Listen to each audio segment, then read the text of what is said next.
abalungi ayokumira ku mutimbagano gwaffe guno gwa Dekamos Tv tubebaza entakera okutugoberera.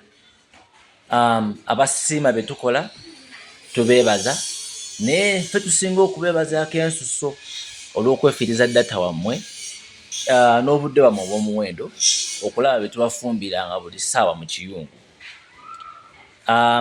Leero tusinzidde ku hotelo gaggadde eya Governor Hotel wano e Mukono ku Jinja Road, eri off to Jinja Road, ng'agenda mu kirowooza wano ku Lweza Road e Mukono we tusinzidde okubaweereza. Balina sauna, balina gym, akamere kaabwe kalungi, so gwalina omukolo gwa birthday, kwanjula, mbaga, graduation, omukolo gwonna oba ka family gathering, konna kw'ofumba ng'owulira oyagala gendako bugenzi out, osobola okweyunira ekifo kino.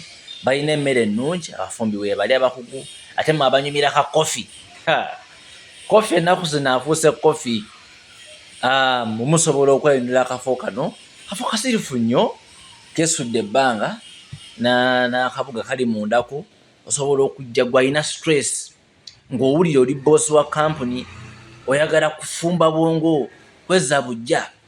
Kyekifo ekitundu ky'osobola okutuulako n'owummulira n'olya akasoseji ne ka chipusi nga bw'olowooza ebirala ebiddako. Leero mu kiyungu tulina omugenyi ow'enjawulo nga si mulala bamuyita Mwami Luyima Roggers. Ono nno yeegwanyiza kifo kya Mukono North ekituddemu Omwami Kiwanuka Abudhala, abangi gwe bamanyi nga Mulima Mayuni.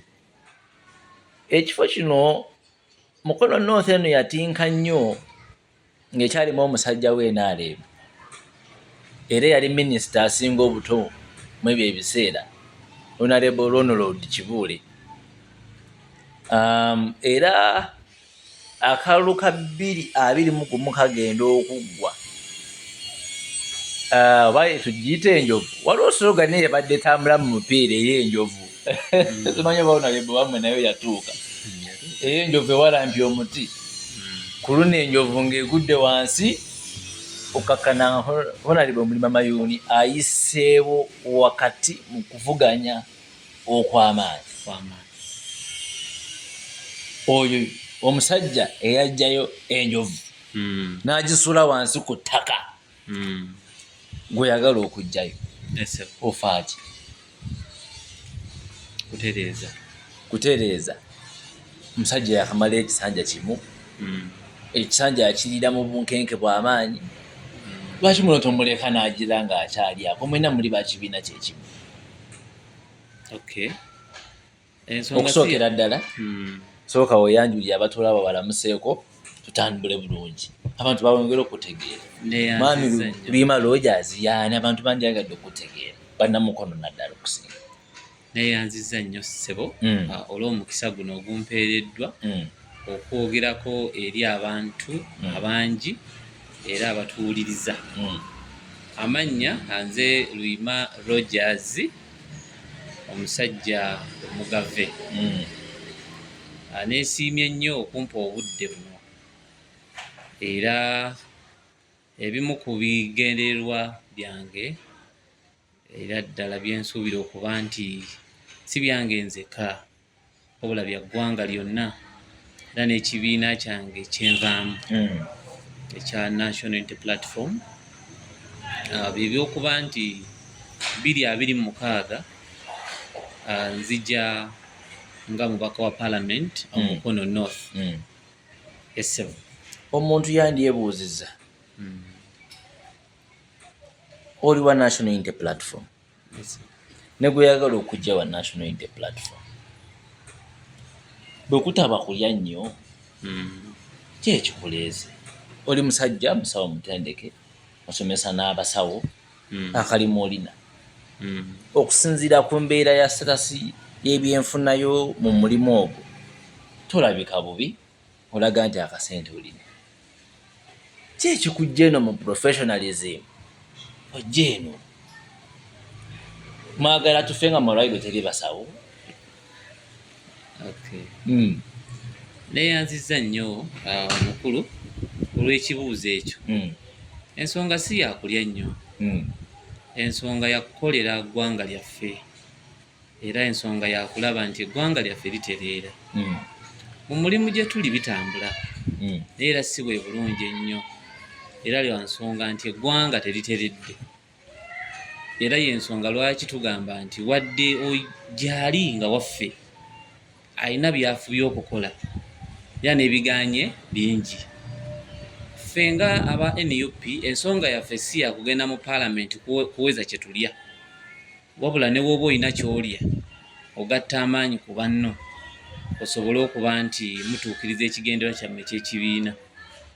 Akaseera kano we ntunuulira nti muganda wange ali mu ntebe kati, we ndaba nti waliwo by'atakoze, waliwo ebigaanidde ddala, waliwo byafubye n'ate ebirala bikoze eki biganye. Tetujja kulinda kuggweerayo, tusazeewo tuleete tugattire wamu amaanyi kati tusobole okuba nti tutuusa ebigendererwa byaffe eby'ekibiina eri eggwanga lino. Ensonga yonna yakulwana kulaba nga tukyusa gavumenti eno erimu bannakyemalira, ate bo abakolera ku kiri ky'oyogedde ekyokulya, kubanga bo tusuubira nti okulya batandika balya katono kati balya kyonna, kyetugezaako okulaba nti tulwanyisa. Kakati muganda wo Mulima Mayuni muli baluganda kwa mulima ekibiina kyekituufu, olaba nga alidde bulungi. Ku 10 mu kulya omuwa kyenkana ki? Sijja muwa percentage mu kulya kuba naye mutume wa kibiina. So okkiriza nti muganda we olinga atugamba oba ogamba nti alya dda alya, bwe yatuuka mu paalamenti emirembe givaako n'atandika kulya? Nga weteri nnono yaffe ya kibiina eraga nti tugenda kulya, wabula tukkiriza nti amaanyi g'ataddemu matono okusinga ku maanyi ffe abantu ba wansi ge twakozesa omusindika mu paaliyamenti. Okimanyi bulungi Mukono North mu ggwanga lino ki ekyaliwo nga tusuula Joyce enjovu ku ttaka. Amaanyi g'abantu abo tusuubira nti gaali badde gagattibwako bugattibo omubaka gwe tusindise, singa olwaleero ndowooza gavumenti eno eriko eyuuguuma yali badde teteredde, singa amaanyi ag'abantu wansi gaali genkana n'amaanyi g'omubaka agenze mu paaliyamenti n'okwagala okwo. Kubanga Mukono North ekyatukozesa bye twakola ne woowulira nti olwaleero tukyalina abawambe be tutamanyi oba bawambe oba battibwa nga tebaliiyo, ffenna tuli awo twebuuza kiki ekiri ku bantu baffe abo. Kwali kwagala nsi yaffe na bitundu bye tuvaamu, kubanga twali tunyigirizibwa ebbanga. So bwe twafuna omukisa ogwa pulezidenti waffe Kyagulanyi tukwatako ku mukono n'agamba nze nkulembedde, abasigadde mwenna tusonge, ge maanyi ago ge walaba. N'olwaleero tukkiriza nti amaanyi gaffe gazikidde era nga ebbugumu lye twakozesa mu biro ebyo tukakasa nti tuweddemu amaanyi, kubanga mu constituents atukulembedde vibe egaanye. Ate nga tusuubira nti tuli baana bavubuka abasuubira nti tulina obusobozi obuteeka ensi yaffe we tugyagala. Muganda wo Kiwanuka Abudhala mu makisi z'okulya omuwa mmeka ku 10? Anzikiriza mu kigambo ky'okulya sijja kuwa percentage, wabula nkiriza alidde nnyo ne byalidde tebibalika. Tolina ngeri gy'obiteeka ku minzaani akalimi akamalayo bumazi. Njagala nnyo okwogera ebintu okusinziira ku bakulembeze baffe mu kibiina nga gye babirabamu. Abakulembeze baffe tebanaakubalangirira balidde nnyo, wabula tulinako abamu be tumanyi kuba tubalabisizza.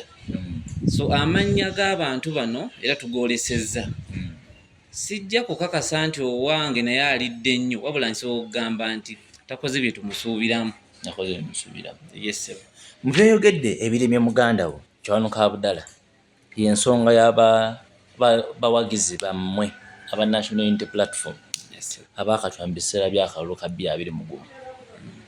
Mukono yesinza abantu ku lukalala olwo olw'abantu abaabula mpaka nakati nga amayitire gaabwe tegamanyiddwa omuli Kanatta Muhammad, Sempijja Yuda n'abalala. Bw'abanga munnamateeka asobola okuwandiika n'ebbaluwa esaba kkooti eproducinga abantu abo obataleka kwakkulizo kwonna olulimi lw'amateeka olwo balina ekiwandiiko kye bawandiika. Bw'abanga alemereddwa okubafuna munnamateeka amanyi obujogoli bwonna, amateeka gonna, emitendera gyonna, abasawo ebiseera ebisinga olulimi lw'abalooya n'enneeyisa yaabwe ebiseera ebisinga eyagala ofaanaganamu n'eyabannamateeka. So language ya politics mutera butagitegeera bulungi, omutegeera bibotani, psychology n'ebirala. Munnamateeka alemereddwa kati ate gwe omusawo osuubira abantu abo ogenda kukola kyennyo ekipya Mulima Mayuni kyatakoze abantu abo basobola okulabika. Neeyanziza nnyo ssebo. Ndi omu ku bangi era abakkiriza nti amateeka gaffe mu ggwanga gakola we gaagadde okukola. Nsuubira nti petitions ezikolebbwa era engagements National Unity Platform zeetaddewo okulaba nti abantu abo tubalaba zaali badde zimala bumaze ensi erimu democracy, ensi erimu eddembe ly'obuntu okuba nti abantu abo tubafuna. Ogambye ki? Nzikiriza nti ndi omu ku batono oba ku bangi abakkiriza nti amateeka gaffe mu Uganda gakola eri we bagaagadde gakole, wabula singa ensi weeyagala gakole. So tukkiriza nti National Unity Platform efubye tukoze ekisoboka okulaba nti tuteekawo petitions nyingi. Petitions zetutaddeyo zaali badde ziyamba ensi erimu democracy n'eddembe ly'obuntu. Twali badde tulaba nti government respondings eri ebintu bino. Naye olw'okuba nti ensi yaffe n'onooba munnamateeka otya tukyasobola kugiyamba, wabula kati kye tuliko ge maanyi g'abantu.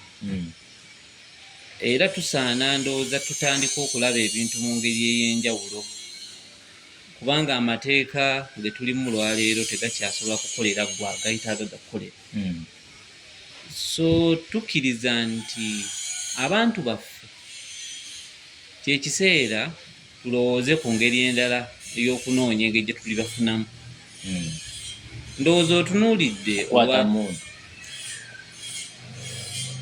sijja kwogera kukwata mmundu naye enkola yonna eneeba esoboka, kubanga gavumenti eno ekola abantu bye bayaayaanira nga tekola bintu bya muntu sekinnoomu.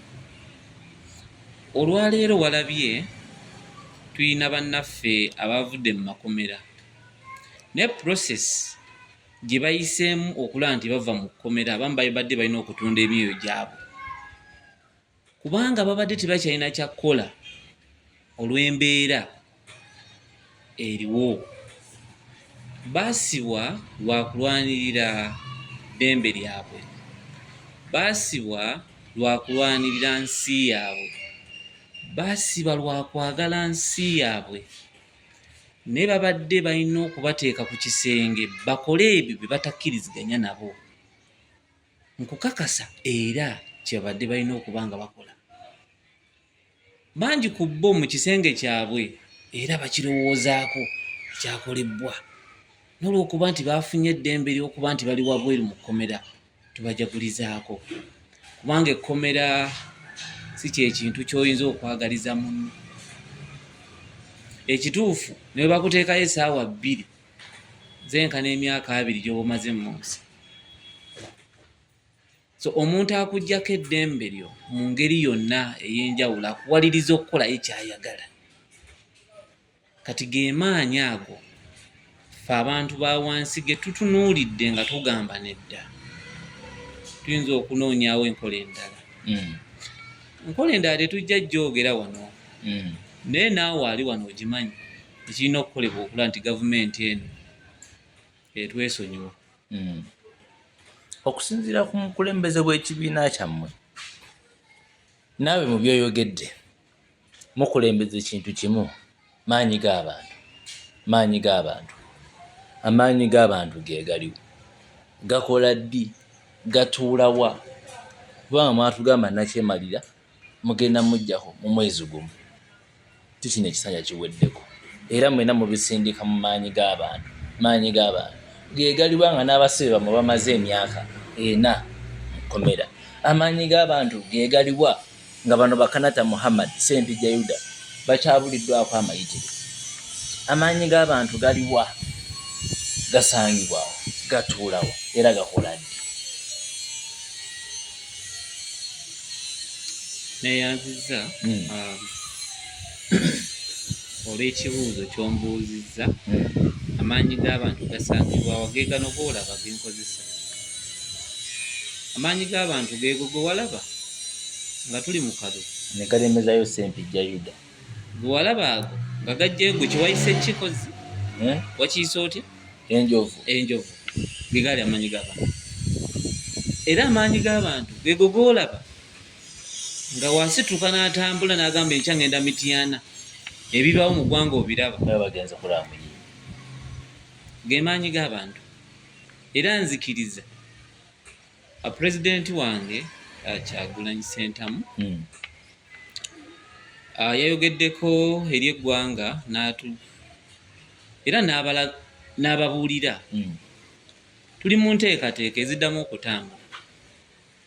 Era kyemmanyi mu Amara gye bajja ebyokulwanyisa tiyagasi kati bali mu kusitookinga okulaba ngeri ki gye bakomya amaanyi g'abantu.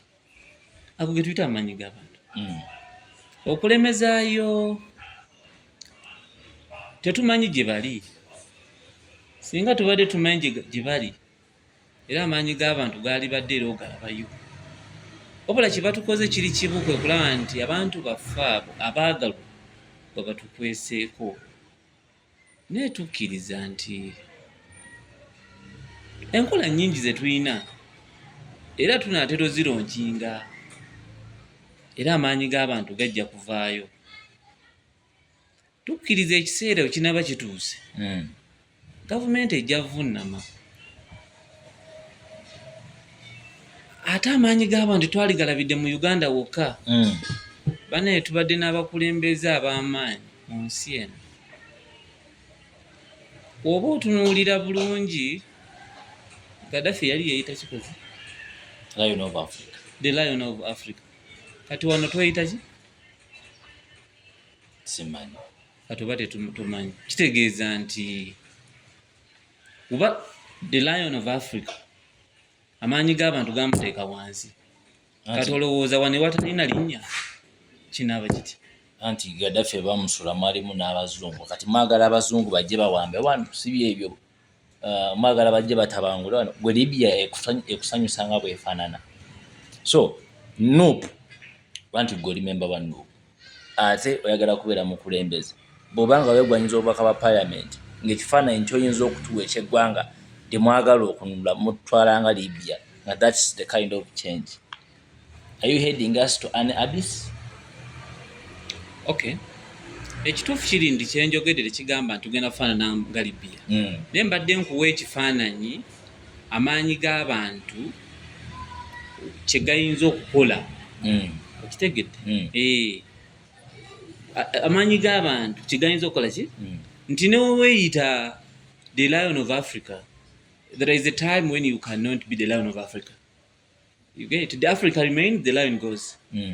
That means the Africa remained and the lion went. You get? So if we say that the people power is our power. That means that we trust ourselves. We are capable of doing whatever we can plan to do. Ojja kutta abantu mu ggwanga baggwemu, eggwanga ligenda sigalawo era lijja sigalawo n'abantu era oba okitegedde. Kati tukkiriza nti amaanyi g'abantu gajja kukola. Omulabi waffe ayinza okwebuuza anti kati olw'amayeta eŋŋombo y'okulya eno oli musawo mutendeke, n'abasawo nammwe mulina ebizibu byammwe, omusaala gulwa, bayintaani beekalakaasa enkya n'eggulo, ebikozesebwa mu malwaliro tebiriiyo n'ebirala. Bwe kutaba kwagala kulya nnyo nga muwulira eno nti mu paalamenti eriyo omusaala musaba, lwaki tosigadde eno ne weegatta ku baana abawala bashamimu nabasa ndowooza omumanyi mu layini y'abasawo n'abantu abalala bali mu layini eyo ne mulwanirira n'ogatta eddoboozi lyo ku struggle sayidi zeeyo okusinga lwojja okusala eddiiro ddeeno. Muganda wange otataaganye munno muganda wange mu kafo ke. Ekisooka ky'olina okugezaako okutegeera, omusajja akutta enjovu agikubye ekigo gw'oyagala ojje otwale ekiwedde. muganda wange kyayinza okugezaako okutegeeza ffe nga bannakibiina, omuntu omulala okujja okwesimbawo si kizibu kyaffe ng'ate naddala munnaffe, kitegeeza ekibiina kikula. Singa kibadde nga nti abadde yamegga enjovu yekka yalina obusobozi era yalibadde yekka yaliwo, kitegeeza niwe yalibadde tukedde ku makya ne batugamba nti bamututte kubanga bawamba, bamututte tutwalibadde na njovu ndala. Oba kitegedde kati kitegeeza nti eyamegga enjovu waba gyali ate nga waliwo n'omulala azze okumegga eyamegga enjovu, kitegeeza ekibiina kirimu bannaggwano bawera. Okitegedde kati kitegeeza nti ffe mu National Unity Platform tugenze tweyongerako amaanyi kubanga luli yajja omu kati tuzze babiri tusooke tulabe ffe mu reesi, ffe kati tuli njovu bbiri kuba kati ndowooza eri tekyali njovu. Funayo erinnya gy'olituuma tugende mu maaso kubanga nti kati ffe enjovu bbiri ffe tuliwo. Ekitegeeza ffe ng'ekibiina tufunye amaanyi kubanga kati tusobola okuba nti tuyimirira. Neŋŋamba muganda wange tonnaba tokoze bitwagala, kirabika osaanyoddeko ku bbali, kitegeeza nange alamuza ndi njovu kubanga tosobola kulamuza nga toli njovu. Kati kitegeeza kyekiseera eri enjovu etandika okutya kuba tekyali njovu, erina kyeri ekirala. Munnange dokita, so mbadde nkyayogera okumaliriza, oyogedde okuba nti tugenda okwegatta ku bannaffe tulwanire mu medical. Ekisse medical si bali mu medical, ffe abali mu medical ebintu byaffe tugezaako okubitambuza nga kube twasoma, okujjanjaba kwe twasoma,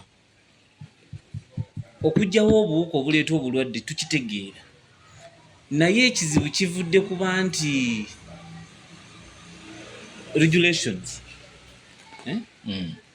engeri omulimu gwaffe gye gukyangiddwamu, oba ontegeera nti tosobola kutereeza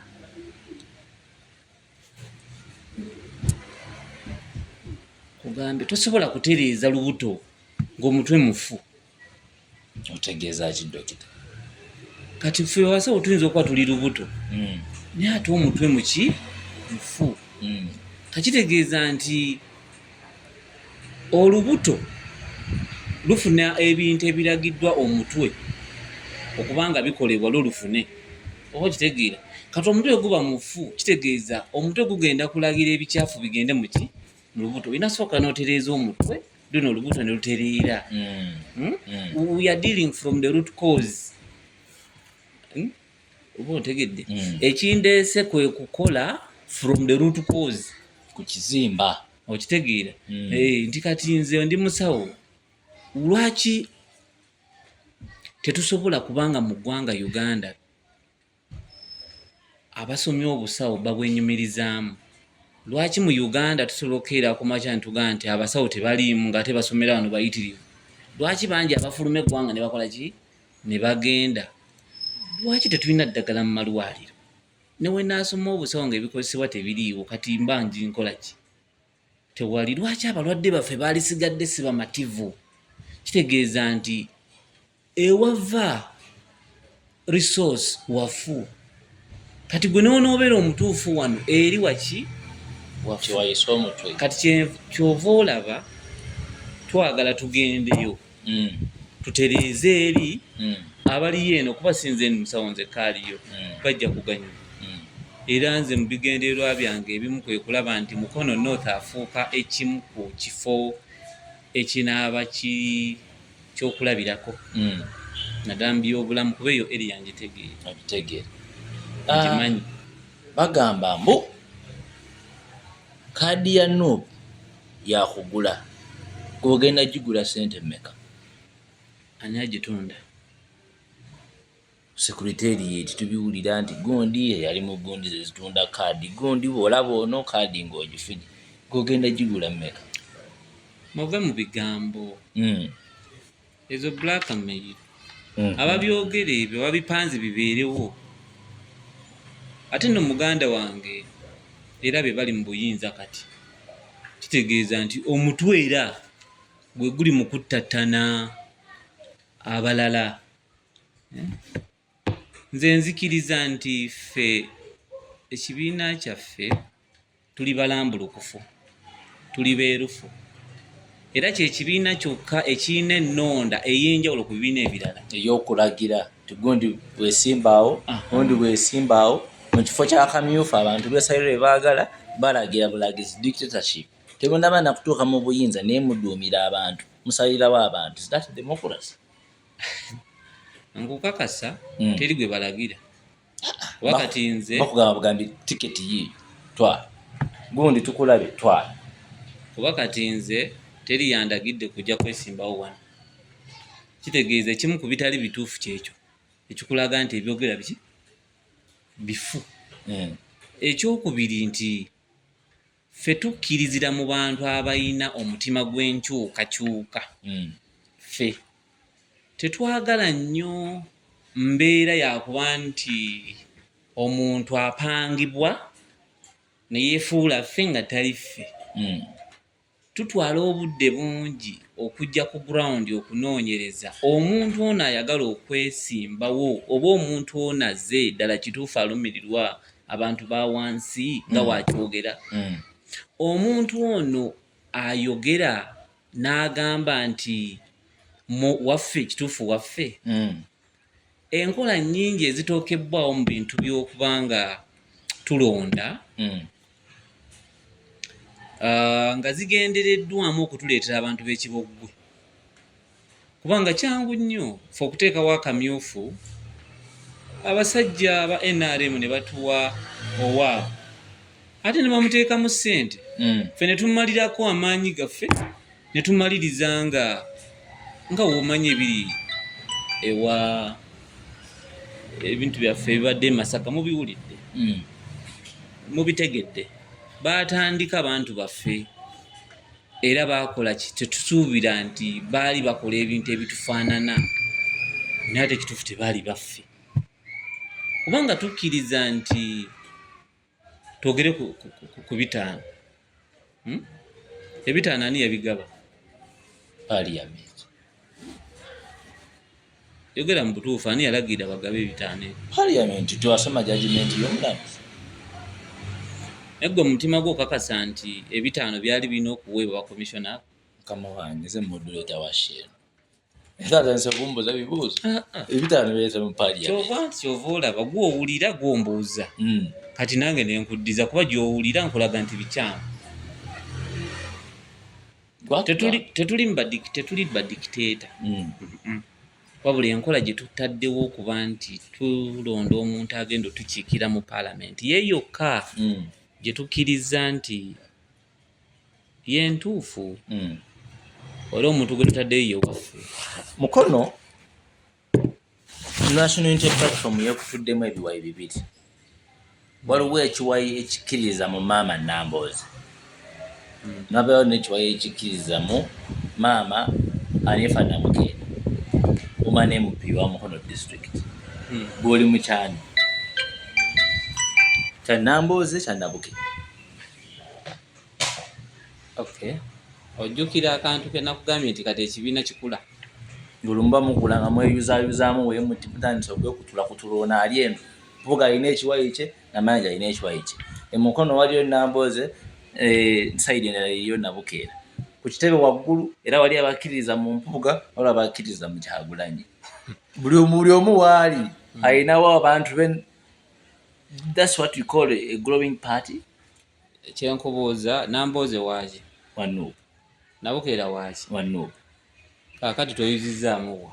Buli omu alina abamukkiririzaamu. Era buli omu ayagala babe be baba bayitamu bakwate kaadi. Anti kati ez'enjovu zetwayogeddeko luli.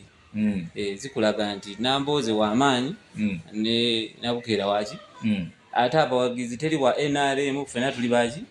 Era ne bwe tuba tugambye nti okay Nambooze yayiseemu ffe kibiina tukola loosi. Nambooze waffe Nabukeene waani? Ffe tuli basanyufu nnyo kuba kiraga nti amaanyi gaffe amaanyi g'abantu gakola ki? Abantu batandise olaba omusana era kati Nambooze ndowooza okimanyi bulungi w'amaanyi ne Nabukeene okimanyi bulungi naye waaki? W'amaanyi. Kaakati ffe tetunaakweyuzaamu. Just ideologies ez'enjawulo oli agamba nze tokoze nga bwe nsuubira no n'agamba nze nange nkoze byekola ki? Endowooza za njawulo ideologies. Mu bimu kubikuba muganda wo. Njagala nnyo okukisa ekigambo ekyo muganda wo. Ndowooza okkiriza nti muli Baganda. Nnyo ddala. Ekintu abantu kye basinga okomplainako mu constituency eyo nti Kiwanuka Mulima Mayuni talina maka mu constituency gye bamusanga. Kigambibwa nti afuutuka wa kitaawe ekireka okujja mu constituency n'okwesimbawo yasinziiranga eyo. Googa maka go galiwa. Ekyobutaba na maka mu constituency kiba weekiri. Naawe okimanyiko nti talina maka mu constituency. Nkyaganoonya sinaba kukakasa naye nkyaganoonya gigali. Mu myaka ena tumanyi muganda wo Wasula. Gyasula mmanyiyo. Naye amaka ge gotakakasa nti ge. Just genoonya mu constituency nga Gyasula mmanyiwo. Okay. Ekyo kyokka kye mmanyi. Ekyokubiri nze ndi musajja awangaalira mu Buyuki. Ekyalo ekyo Ennama mu Mpoma parish. Era w'otuukayo ne w'otuuka Kayunga stage n'obuuza njagala kuntwala wa Musawo Luyima e Buyuki bakuleeta kuba ndowooza siriiyo natulo wabula ndiyo n'enkulaakulana olw'ebintu eby'enjawulo bye nkozeeyo nti buli omu at least asobola okubaako ne interest emuleetayo. Atajja kundaba nga nze ajja kumujjanjaba. Atajja kumujjanjaba ajja ku ssomero ly'ebyemikono.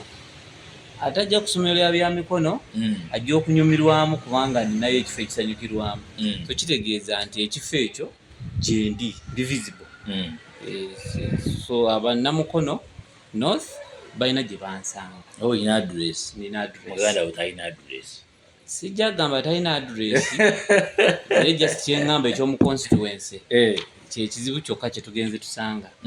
Sijja gamba kizibu kuba tukyanoonya muganda wange gy'awangaalira kyokka. Munnange era ebigambo ne bitambula. Omanyi ffe bannamawulire tuli okubatuusaako ebibeera mu bantu eyo. Ne bagamba bannamawulire bannabyabufuzi okuwangula akalulu basaddaako abantu era be bantu abafiira mu bululu. Era tulina ebyokulabirako ne wano mu Mukono North basempijjayuda n'abantu bangi abafiira mu kalulu mu Mukono municipality naddala mu 2021 ne bano basempijjayuda mpaka nakati tebalabikanga. bunamu abalala mbeera bidde abaziba firamu oba bafuna obuvune obw'olubeerera nga kivudde ku mbeera ya kalulu kati gwe seba okuwangala oteesetese kusaddaakayo bameka.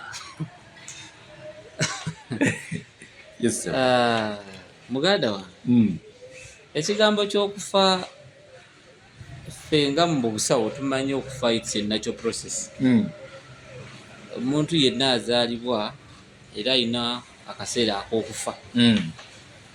Era ssebo lulikeera ku makya nga bakubise nfudde katonda ngambise ng'ogenze. Bangi balyogere bakola ki naye ffe tukkiriza nti oliba otuuse okufa. So abantu abafiira mu biseera by'obululu saddaaka tetugamba nti saddaaka, wabula abamu bafa olw'ebintu ebigenze mu maaso. Naate n'ebintu ebisinga okuba nga bireeta okufa kati nga mu Uganda wano twalifudde mu kalulu. Lwaki tufa mu kalulu? Positive when the natural death has come. N'olw'embeera y'okutya nti gavumenti gye tuliko eno etya nnyo omuntu ayimirira ku magulu n'agamba sigyagala ngirwanyisa era sikolagana nammwe, byemu ku bireetera okufa wano mu Uganda. Naye nga butiitiizi kuba omuntu atali mutiitiizi lwaki ogaana, lwaki otta? Kuba ndowooza okufa okubaddewo okumanyi n'engeri gye kuze kuba okola ki okumanyi, ate ng'era tukkiriza nti kuvudde ku gavumenti eno eriko. Kuba ffe nga abantu wa bulijjo tetulina mmundu, so ekiri abamu bafudde masasi, akwata emmundu gavumenti yemuwa omusaala, emmundu gavumenti yegigula, so ekiri gwe wo olina ekolera esasi. Kaakati kitegeeza nti anatta abantu. Olowoozaamu awo ani abatta? Obanga akutte emmundu gavumenti yemusasula, emmundu ya gavumenti n'essasi lya gavumenti, kati waliwo ebintu ebyeraga byokka. Tiffe si ffe tusaddaaka, kakitegeeza nti bali be basaddaaka, basaddaaka ffe. Oyogera ki ku nsonga ya kusasira ekkolo? Okusooka era ntuuse okusaasira kwange eri abantu b'ekiteezi abaafiirwa, abaagalwa baabwe. Kyali kibi nnyo era kyali kiseera kya kawaawaza matu, naye byonna tukkiriza bivudde ku nteekateeka etali nnungi ey'eggwanga lino. Kubanga kasasiro oyo abaddewo akaseera tebaamuyiwawo olunaku lumu n'amala n'apinduka. Bazze bamulaba era azze abeerawo, naye ng'olw'okuba obukulembeze bwe tulina tebulina mutima gw'abantu abo, era y'ensonga lwaki olaba nti byatuuka ekiseera byo byennyini ne bikoowa ne bipinduuka ne biyiikira abantu ne bafa.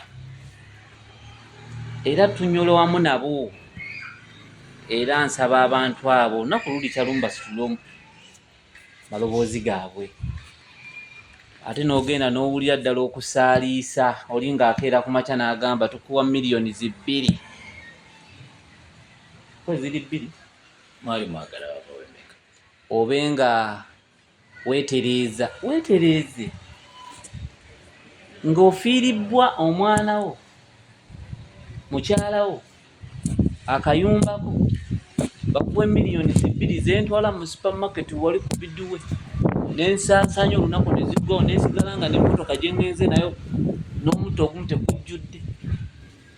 Emiliyoni 2 nga tesaana kuliisa. sawoleka kudaala miliyoni 2 ogenda n'okola shopping kudaala. Kati wamala okugula epoloti nga weebaka mu nsiko, oyogedde bulungi kigula epoloti ng'omala osula mu poloti, oba omala okugula epoloti nga amabaati geeteekako, ate olidde kweddaawo nga buloka zijja, oba enteekateeka ya gavumenti tesobola kuyamba muntu wa bulijjo. bannange tukkirize gavumenti ekooye. Tukkirize gavumenti ekooye. Endowooza ya kitange si yeemu nange kati. Taata wange alina bye yalaba, nange nina bye ndaba kati. Ate nzikiriza nti kitange kati muteeka mmotoka ne muvuga ne muyisa mu jjaamu ye kyatasobola kukola. Amaanyi gakendedde. N'entegeera y'okusala jjaamu ntono. Era taata wange okunvuga mba neeraliikirira. Kitegeeza nze nno muvuga. Takyalaba bulungi. Okulaba kwali badde ayinza okusigala ng'alaba naye entegeera eyo. Taata alina ebirowoozo bingi asaana okuwummula muvuge. Bye twogerako ebyo. Naye ng'obagira ekyokuteeka kasasiro ekkolo. Kasasiro yali badde alina ekifo ekituufu. Nga kkolo. Si kkolo. Kkolo omanyiyo bulungi. Manyiyo. Okkiriza nti waliyo abantu. Ekitezi tebadde bantu.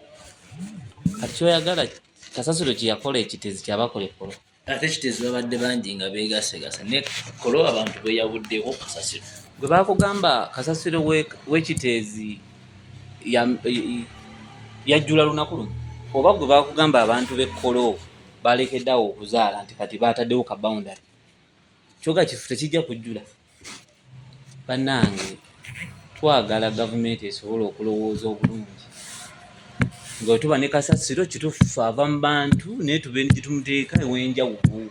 Ew'enjawulo ye wajuba. We wantu we tulowooza nti gavumenti yali badde eteeseteese ekifo ekituufu ekitaliimu bantu era n'ekiteekako restrictions n'agamba kati nti bannange buno obunene ttaka lino tuligazeetinze nga kkolo.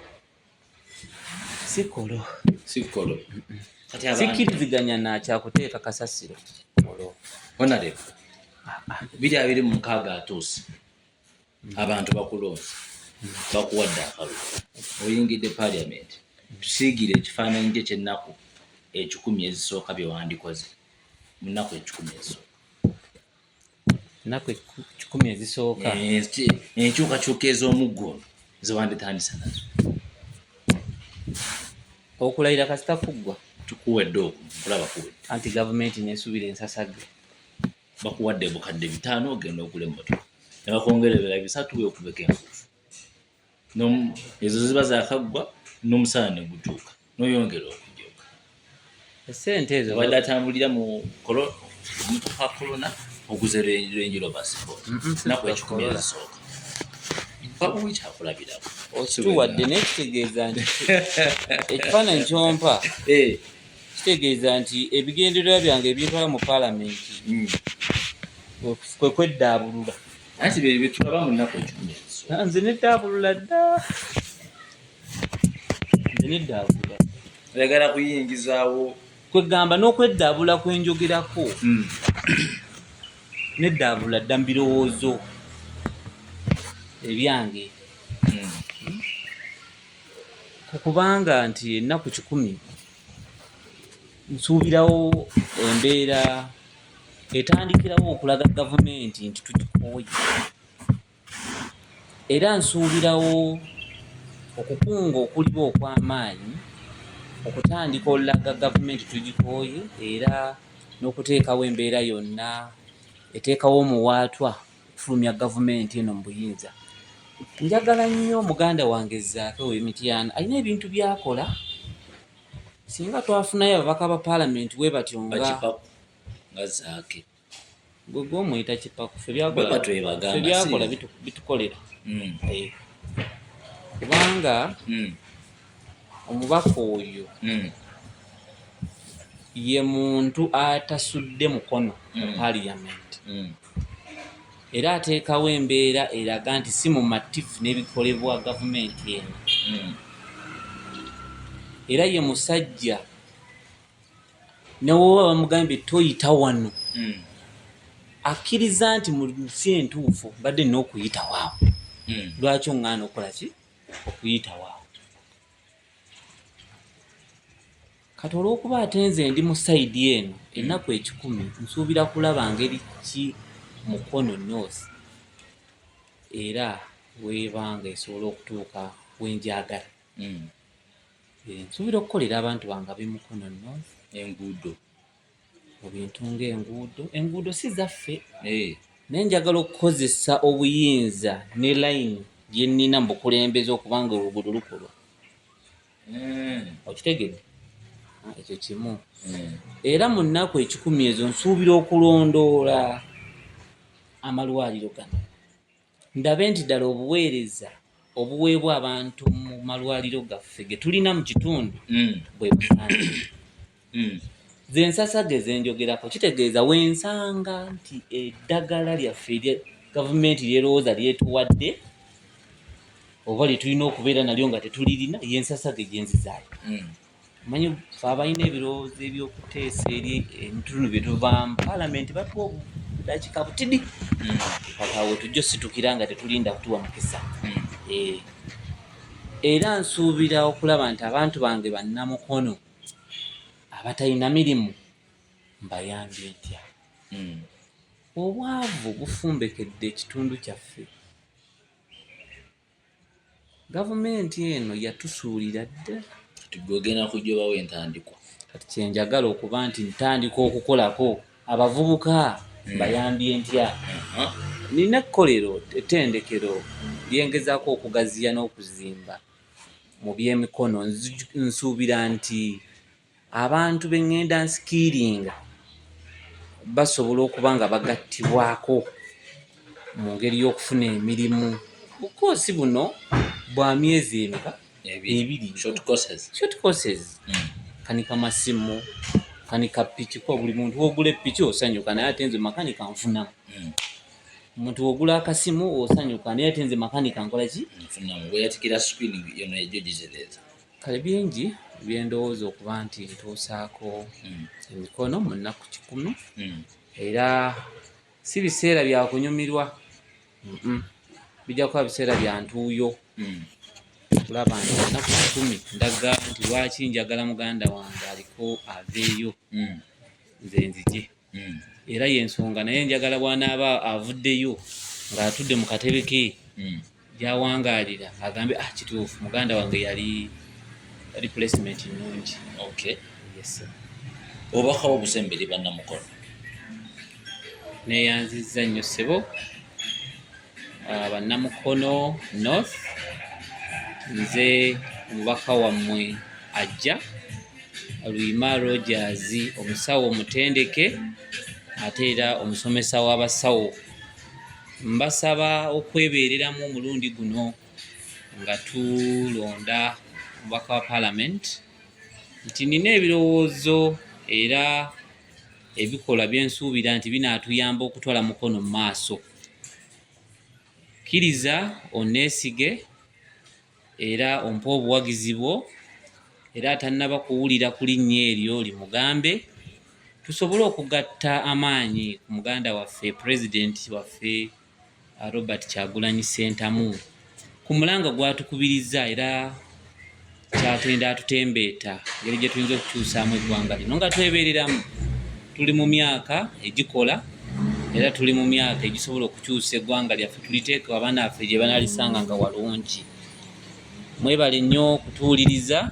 Neebaza kulembedde puroguramu eno olw'okuba nti akkiriza era ampa omukisa okwogerako eri eggwanga lyange era mwebale nnyo mwebalire ddala n'omulundi omulala mukolanga bwe mutyo. Mukama ababeere. Abalungi abeekumira ku Dekamos Tv tubeebaza okutugobereranga. Oyo abadde Honorable Luyima Roggers. Puroguramu eno nga we nabategeeza ku ntandikwa twasinzidde ku Governor's Hotel esangibwa Kirowooza Rweza Road kwesangibwa kafo kalungi akawondooza mukalaba obwedda katufuwako. Twabategeeza nti gwalina omukolo ogw'engeri yonna osobola okujja n'okuteekerawo wano. Olina kivvulu, birthday party, kwanjula, tulinawo ekifo ewagenda ebivvulu. yeno gye tukoledde side za leero. Tulina ewafa osobola otuula n'owujjaalirako akawo nga wekakufuuwako. Ebyokulya n'ebyokunywa weebiri. Ate eri open 24 hours. So, tubasaba gye muwagira abantu bano kafo ka mulembe nnyo. Sigadde nze Omulangira Ddembe Yona. Mwebale nnyo.